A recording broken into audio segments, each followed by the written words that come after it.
پڑھ لا الہ الا اللہ، پڑھ لا الہ الا اللہ۔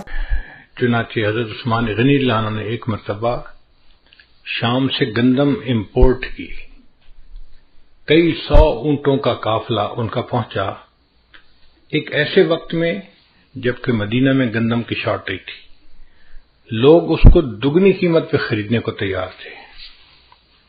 یہ ڈیمانڈ اینڈ سپلائی کا معاملہ ہے، جب ڈیمانڈ بڑھ جاتی ہے تو پھر سپلائی کے لیے کتنی بھی قیمت دینی پڑے لوگ دیتے ہیں۔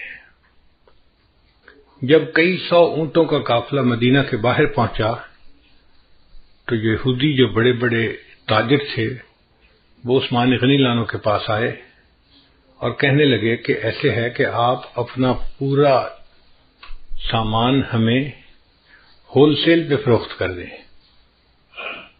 پھر آگے ہم تھوڑا تھوڑا کر کے بیچتے رہیں گے۔ عثمان غنی اللہ عنہ نے فرمایا کہ ٹھیک ہے، تم مجھے اچھا پروفٹ دو، میں تمہیں دے دیتا ہوں۔ تو انہوں نے ہول سیل میں ڈیل کی، کہنے لگے جی جو آپ کی قیمت خرید ہے نا ہم اس کو ڈبل کر دیتے ہیں، 100 روپے کی چیز کو ہم 200 میں خریدتے ہیں۔ یہ بہت بڑا پروفٹ ہے کہ بندہ 100 روپے انویسٹ کرے اور اس کے بدلے 100 روپے کمائے۔ آج کل دنیا کی انڈسٹریل ورلڈ میں 10% اور 20% پروفٹ کو بھی بڑا سمجھا جاتا ہے، اور کہاں 100 کے بدلے 100 پروفٹ۔ عثمان غنی اللہ عنہ نے فرمایا نہیں، پروفٹ تھوڑا ہے، میں نہیں بیچتا۔ کچھ نے کہا کہ اچھا پھر ہم ایسے کرتے ہیں کہ ہم 100 کے بدلے آپ کو 300 دیتے ہیں۔ نہیں، ایک نے کہا اچھا میں 100 کے بدلے آپ کو 400 دیتا ہوں۔ ان کا نہیں، وجہ کیا ہے کہ جی پروفٹ تھوڑا ہے۔ وہ حیران ہو گئے کہ 100 روپے کی چیز کو ہم 4 گنا پرائس پہ خرید رہے ہیں اور ایک ہی دم میں ان کا سارا سامان بک جائے گا، یہ پیسے لے کے گھر بیٹھ جائیں گے آرام سے، پھر ہم جانے اور اس چیز کو آگے تھوڑا تھوڑا بیچنا۔ مگر یہ بندہ مطمئن نہیں ہو رہا، تو ایک یہودی نے پوچھا کہ عثمان آخر آپ چاہتے کیا ہو؟ ایک کے بدلے ہم آپ کو 4 گنا دے رہے ہیں۔ ان کا بھائی پروفٹ تھوڑا ہے، بات سچی ہے، مجھے زیادہ چاہیے۔ اچھا میں 5 گنا دے دیتا ہوں۔ نہیں یہ بھی تھوڑا ہے۔ اچھا بھی 6 گنا دے دیتا ہوں۔ یہ بھی تھوڑا ہے۔ بھائی میں 7 گنا آپ کو پروفٹ دیتا ہوں، 100 روپے کی چیز 700 میں خریدتا ہوں۔ نہیں یہ بھی تھوڑا ہے۔ خریدنے والے نے کہا بھائی انف از انف، 100 کے بدلے 700 میں چیز خرید رہا ہوں اور آپ دینے کو ابھی بھی تیار نہیں ہوئے، تو پھر میری آپ کی ڈیل نہیں ہو سکتی۔ مگر آپ اتنی گندم کا کرو گے کیا؟ آخر بیچنی تو ہے نا کہیں نہ کہیں۔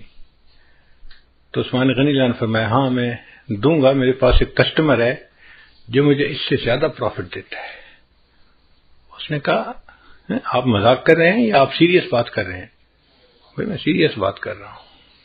کون سا کسٹمر ہے جو 7 گنا پرائس سے بھی زیادہ پرائس دے رہا ہے؟ ان کا میرے پاس ایک کسٹمر ہے جو مجھے 70 گنا پرائس دے رہا ہے، 1 روپے کے بدلے 70 روپے مجھے دے رہا ہے۔